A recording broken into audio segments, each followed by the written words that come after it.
Amigos de Venezuela, siempre, siempre Venezuela.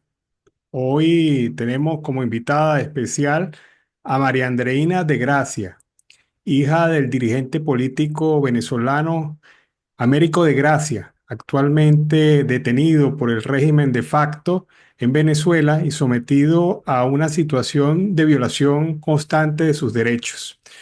Pero dejemos que la hija de Américo de Gracia hable con nosotros y nos comente esta situación. Bienvenida al programa Venezuela Siempre, Siempre Venezuela. Hola, muchísimas gracias por el espacio, lo aprecio muchísimo.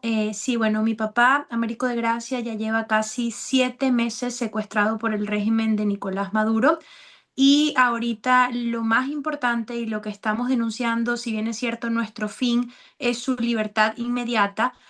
Hoy estamos alzando nuestra voz no solo por eso, sino porque estamos genuinamente preocupados por el tema de su salud y es por eso que estamos aprovechando cada rincón y cada espacio en medios de comunicación como este para exigir de manera pública el derecho a la visita, no solo familiar, pero también médica. Eso es hoy nuestra bandera, más allá de su libertad.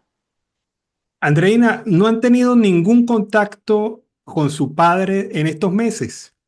Desafortunadamente, ninguno, nosotros no hemos tenido ningún tipo de visita, no hemos tenido ningún tipo de comunicación, no hemos tenido ningún tipo de fe de vida de él. En el helicoide, cuando mi familia cumple el régimen de visita, digo visita entre comillas, porque lo que hacen es realmente llevar una paquetería, así le llaman ellos, en donde van 2 veces a la semana y llevan agua potable, llevan ropa limpia, llevan sábanas, algunas cosas las permiten, las aceptan, otras cosas las regresan, pero nosotros tampoco tenemos certeza de que realmente él esté recibiendo lo que le llevamos.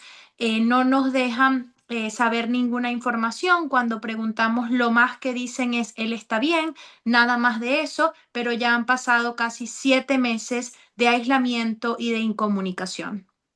¿Tu papá presentaba alguna enfermedad antes de su detención? Sí, él estaba en un cuadro bastante crítico. De hecho, no sé si sabes, pero a mi papá lo secuestran vía al hospital en Caracas. Nosotros no sabemos si fue antes, si fue después, pero fue un día, él estaba resguardado desde el 29 de julio debido a las amenazas del régimen, pero el día miércoles 6 de agosto tuvo que ir al hospital porque él estaba haciendo un tratamiento para una infección en los pulmones. Mi papá se sintió mal ese día y se vio obligado a salir a visitar a su doctor. Y además de eso, él también tiene una operación bariátrica que hace todo un poco más delicado y complicado debido a que está muy expuesto a temas de deshidratación, de descompensación. em, y obviamente no sabemos y no tenemos certeza de, uno, las condiciones en las que se encuentra y dos, el tipo de alimentación que lleva, si le dan las vitaminas que nosotros llevamos al helicoide cuando te digo que cumplen este régimen de visita o paquetería. Además de eso, mi papá también tenía otras enfermedades que no voy a hablar de términos médicos porque no los manejo, pero hicimos público la semana pasada el informe médico porque el viernes antes de eso nos reunimos con sus doctores de cabecera, ya que estábamos sumamente preocupados por toda esta cuadro de salud que él estaba experimentando cuando fue detenido y que obviamente ya han pasado 7 meses en donde estamos seguros no ha recibido la atención médica que él necesita y por ende nos reunimos con sus doctores para ver cómo podíamos enfrentar esta situación y en qué condiciones él pudiera estar en este momento. Y ese fue básicamente el reporte o el informe médico que publicamos, o sea, que sacamos a la luz básicamente para que la gente entienda la gravedad de la situación. Mi papá no estaba nada más presentando la infección en los pulmones, sino que tiene muchas otras cosas, como por ejemplo, él en su última campaña a la gobernación, si bien es cierto, él se lanzó a candidato en el estado Bolívar, un estado donde hay mucha ruralidad, donde hay mucha selva, donde hay mucha fauna, visitando las comunidades indígenas, él fue picado por una garrapata y esto también genera y produce una enfermedad, como te digo, no voy a hablar de temas, de nombres técnicos porque no los manejo, pero sí produce una enfermedad bastante delicada que si no se trata puede causar pérdida de memoria, puede causar derrames, puede causar desmayo, muchísimas cosas que obviamente sumado al aislamiento, me imagino yo, a la falta de sol, no sé cómo lucirán sus días en el helicoide, puede verse afectado. Y lo más importante y lo más preocupante a su vez es el hecho de que muchas de estas condiciones, si no se tratan en el momento justo, no hay vuelta atrás. Entonces este es nuestro miedo más grande y por eso, como te venía diciendo, nos reunimos con sus doctores de cabecera y nos dijeron, es necesario que pidan urgentemente una visita médica. Y si bien es cierto, lo hicimos público también para que la gente entienda que esto no es un drama, más que esto es la realidad de lo que está pasando con mi papá y a su vez para que nos permitan la visita de sus médicos de confianza. Nosotros no vamos a permitir que nos saquen un informe del helicoide diciendo, ah, mira, él está perfecto, porque nosotros, como te digo, hasta el sol de hoy, casi 7 meses después, no hemos tenido fe de vida, no hemos tenido acceso a verlo, no hemos tenido acceso a hablar con él, no sabemos nada de mi papá. Entonces, hasta que no nos dejen pasar o en su defecto mover a mi papá un traslado hacia la clínica a donde ven sus doctores, no vamos a dejar de exigir este derecho legítimo además. Bueno, ustedes se habrán referido a la Fiscalía del Ministerio Público, se habrán referido a los tribunales, han hablado seguramente con las autoridades policiales. Cero absoluto de comunicación con ustedes sobre el caso de su padre. Absolutamente. Si bien es cierto, hay algunas entidades que sí nos han recibido, todas las respuestas son las mismas. De hecho, yo comentaba en una entrevista que di hace un par de días que a nosotros, bueno, a mi papá, al caso de mi papá, le asignaron un defensor público que en 7 meses nos ha recibido 2 veces. Nada más, aun y cuando hemos ido a su oficina múltiples veces, él básicamente se ha lavado las manos. La primera oportunidad que nos recibió fue la primera semana de noviembre, cuando estábamos visitando su oficina desde agosto 7, eh, y nos recibió fue la primera semana de noviembre porque nos acompañó representantes del gobierno italiano, ya que mi papá es ítalo-venezolano. A los representantes del gobierno italiano no lo dejaron pasar a la oficina, pero gracias a Dios nos dejaron pasar a nosotros, a sus familiares. Y en esa oportunidad él nos confirmó que se había llevado a cabo una audiencia preliminar sobre el caso, digo yo, irregular, ilegítimo que le están dando a mi papá. Sin embargo, él no nos dio información acerca de los delitos que le estaban dando, no nos dejó o no nos dio acceso al expediente para nosotros corroborar qué se había hablado, qué se había tratado en esta audiencia. Él simplemente nos dijo que la audiencia se había llevado a cabo en horas de la noche del 28 de octubre vía Zoom, que mi papá no fue trasladado a ningún otro lugar. Esa fue toda la información que recibimos ese día. Después de eso, él no volvió a recibirnos nunca más hasta hace 2 semanas, que recibió nuevamente a mis familiares en Caracas, donde nosotros llevamos un documento eh, firmado no solo por mi familia, sino por varias familias también de presos políticos que están en las mismas condiciones de visita que nosotros, que tienen a sus familiares también aislados, y estábamos tratando de consignar ese documento en la oficina del defensor público, además de otras oficinas en Caracas. Y él en particular nos dijo, lamentablemente yo no les puedo aceptar el documento porque esto no es un proceso legítimo al que yo puedo apelar o al que yo puedo hacer peticiones o exigencias, debido a que su papá, en este caso, es un preso de arriba, pues no hay nada que yo pueda hacer para que esa visita ocurra. Eso fue básicamente lo que nos dijo y bueno, evidentemente sabemos que él tiene razón, pero al mismo tiempo a nosotros tampoco nos han permitido el derecho legítimo y constitucional a la defensa privada que mi papá ha querido siempre. Y bueno, de hecho, él fue el que nos asignaron y por ende es al que recurrimos. Sin embargo, como tú bien mencionabas, hemos ido a la Defensoría del Pueblo.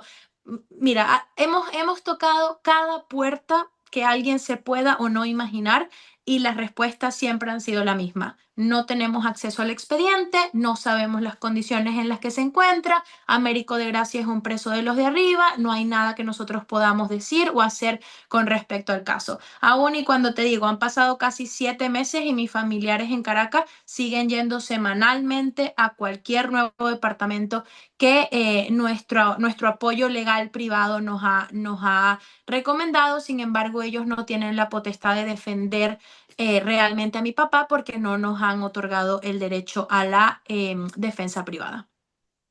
O sea que en este momento no solamente no lo han visto, sino que desconocen por qué se le acusa, desconocen cómo se está defendiendo, jurídicamente hablando, y desconocen además cuál es el destino desde el punto de vista de derechos que tiene él para defenderse. Así es, totalmente. Todo es un hermetismo y por eso nosotros denunciamos esto como aislamiento total, porque no tenemos acceso a ningún detalle del caso de mi papá. De hecho, hemos trabajado muy cerca con Italia, ya que mi hermana está allá, ella vive allá, ella se tuvo que ir de Venezuela, al igual que yo y que todos mis hermanos por todo el tema de la persecución hacia mi familia, lamentablemente, y ella pues está en Italia y ha tenido la oportunidad de ir al Congreso, de reunirse con diputados, con senadores, y todo el mundo está tratando pues de acceder también de visita o de manera diplomática a mi papá, a poder entrar al helicoide o por lo menos corroborar en qué estado se encuentra, y desafortunadamente las puertas también para ellos están cerradas, incluso cuando también es un derecho legítimo, ya que mi papá tiene doble ciudadanía. Entonces, te digo, es un hermetismo que realmente abrumador, porque aun y cuando no hemos parado ni un solo día en los últimos casi 7 meses de denunciar públicamente, yo creo que hemos sido uno de los casos con más exposición mediática, por decirlo de alguna manera. No hemos parado, hemos recorrido el mundo a donde nos han invitado, allí hemos estado siendo la voz de mi papá y obviamente luchando y exigiendo su libertad. Todavía hasta el sol de hoy no hemos conseguido nada, ni siquiera saber en qué condiciones él se encuentra hoy, ni siquiera saber, aún y cuando me duela decirlo, si él hoy está vivo. Fíjate que eso es doloroso porque hay una circunstancia real. Hay presos políticos que han fallecido en prisión. Y Así esto, es. pues, cada día para ustedes debe ser una tortura. No solamente está secuestrado su papá, están secuestrados ustedes también. Así es, totalmente. Y yo siempre digo que lo más doloroso de esto y que la gente cree que estamos ajenos al sufrimiento de, en este caso de mi papá, en el caso de otros de sus abuelos, de sus tíos, de sus hermanos, es una tortura mental y física también para nosotros. Y a mí lo que más me atormenta es pensar que si nosotros estamos así, yo hace 2 semanas paré en el hospital con un cuadro de deshidratación, de desnutrición, de niveles de estrés extremo. Mi cuerpo se paralizó por completo, yo no podía moverme, o sea, se me durmió todo el cuerpo. A mí en mi vida me había pasado algo similar. Y obviamente es por los niveles de estrés, de incertidumbre, de miedo, bueno, de todo. No puedo o sea, no tengo palabras ni cómo expresar todo lo que hemos pasado los últimos casi 7 meses de nuestra vida. Y sí, o sea, yo pienso, si yo estoy así, que sin embargo tengo acceso a hablar con mi familia, a comer en mi casa, a dormir en una cama, yo no sé en qué condiciones está mi papá, de cierta forma de seguir con mi vida, aun y cuando no puedo estar plenamente enfocada en mi vida, ¿no? Pero bueno, mi trabajo, las deudas, o sea, los pagos aquí no paran. Entonces, obviamente uno tiene que tratar de encontrar el balance de seguir dentro de lo que cabe con tu vida sin dejar de lado también esta realidad, ¿no? Sobre todo, en mi caso, pues yo soy la voz de mi papá, pero todos mis hermanos están asumiendo un rol sumamente importante en toda esta defensa. Nosotros somos nuestro propio equipo y agradezco por ello, obviamente, pero sí, o sea, si bien es cierto, nosotros estamos sumamente afectados, ¿qué quedará para ellos que están allí adentro, ¿no? Aislados, ¿qué sabe uno en qué condiciones duermen, si tienen un baño para ir, si se pueden bañar, si ven la luz del sol? O sea, es realmente, no es nada más lo poco que se sabe, es también lo que no se sabe, ¿no? La incertidumbre y el miedo que estamos viviendo, no solo nosotros como familia, sino lamentablemente miles de familias ahorita en Venezuela. ¿Han tenido la oportunidad de estar en contacto con familiares de otros presos políticos? Me imagino que el caso de Chancellor pues también los debe hermanar un poco. Totalmente, sí, bueno, de Chancelor y de muchos otros presos. De hecho, nosotros somos parte de un comité de familiares de presos políticos en el extranjero, pero también en Venezuela, con el resto de familiares que están dentro del país. Obviamente la comunicación entre nosotros es constante, es diaria, el apoyo, la empatía que hay, de verdad, o sea, no sentirse solo o sentir que tienes un grupo que te entiende dentro de lo que cabe. Lamentablemente es triste por lo que estamos pasando, pero gracias a Dios dentro de todo estamos unidos por un fin único que es la libertad de nuestros familiares. En el caso particular de Chancelor, bueno, para quien no sabe, él es un compañero de lucha de mi papá de toda la vida, es su amigo, además de compañero de lucha, y obviamente mi familia es amiga de su familia. Porque bueno, yo por ejemplo, yo crecí y ellos ya estaban, yo nací y crecí, ellos ya estaban juntos en esta lucha, ¿no? Por la libertad de Venezuela y el estado de salud de Chancelor es realmente crítico. Si bien es cierto, gracias a Dios, sus familiares han tenido la oportunidad de verlos un par de veces, él ha tenido la dicha de tener visita, ¿no? Una que otra vez. Sí hemos constatado y sabemos de verdad que sus condiciones de salud están críticas. Él casi ha perdido completamente la visión. Entiendo también que hay una preocupación latente por ciertos tumores que tiene. Ahorita están tratando de exigir que le hagan una intervención quirúrgica para determinar qué es lo que está pasando con estos tumores. O sea, es una condición crítica que te digo, eso es lo que sabemos, pero imagínate lo que no sabemos, ¿no? Y en el caso pues de mi papá, que ni siquiera ha tenido visita y no tenemos acceso a ningún tipo de estos detalles, es preocupante. O sea, la situación no solo de nosotros, sino de todos los presos políticos, es aterradora. Creo que esa es la palabra. Andreina, uno se llega a preguntar esto, eh, ¿por qué tu papá, si una vez se sintió perseguido en algún momento de la vida política en Venezuela, logró ser exiliado político, vivir en otro país, vivir en Italia, precisamente estuvo ahí? Ujú. ¿Por qué regresa a Venezuela? ¿Cómo le explicarías tú a alguien eh, que, que, que hoy diría, bueno, pero él tuvo la oportunidad de salir y regresó? ¿Cómo se lo explicas a alguien que piensa de esta manera? Totalmente. No, y es una duda lógica y es una duda que hay días en donde quizás la rabia o el descontento pesa más que la preocupación, porque ha sido una lucha también interna, ¿no? De por qué a nosotros, es lo mismo, esa pregunta no nada más la tiene la gente, también la tenemos nosotros. Sin embargo, si vamos un poco más allá, mi papá, y yo también lo he mencionado antes, el amor más grande de él siempre ha sido Venezuela, esto no es algo nuevo, y él se sentía completamente perdido y desconectado de su realidad cuando no estaba en su país. Mi papá, desde que yo tengo uso de razón, yo tengo 31 años y yo nací y mi papá era alcalde de Upata. Él ha entregado su vida entera a su país, al servir, al servicio.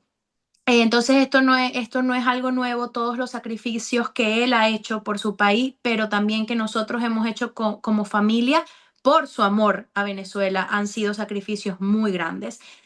Otra cosa es que mi papá volvió a Venezuela por un acuerdo de paz entre el Vaticano y el gobierno de Venezuela, en donde el gobierno básicamente cumplió con este acuerdo de paz por aproximadamente 2 años y medio, algo así, y ya después les valió como todo.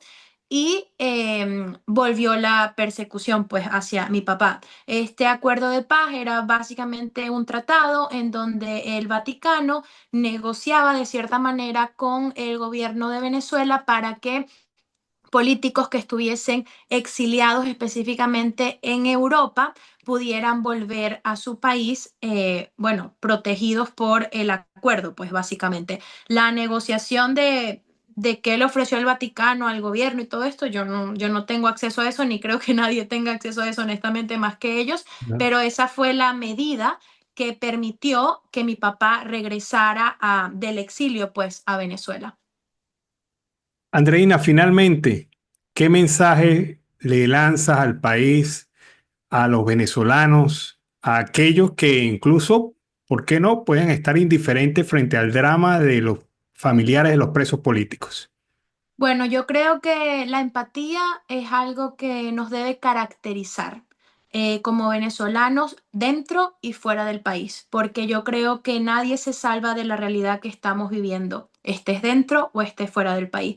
No es nada más los presos políticos, es la lucha por la libertad, es creer y luchar porque merecemos tener un mejor país, porque todos los que nos tuvimos que ir por lo que estábamos pasando como familia, como ciudadano, como estudiante, como profesional, como padre, como mamá soltera, que se tuvieron que ir al igual que yo, podamos regresar un día y podamos construir juntos el país que todos nos merecemos. Esto no es una lucha de María Andreina, la hija de Américo, es una lucha de todos los venezolanos, fuera y dentro del país. Bueno, muchísimas gracias. Nos ha acompañado durante el día de hoy María Andreina de Gracia, hija de Américo de Gracia, preso político del régimen de facto de Nicolás Maduro. Muchísimas gracias. Gracias a ti por el espacio. Hasta luego.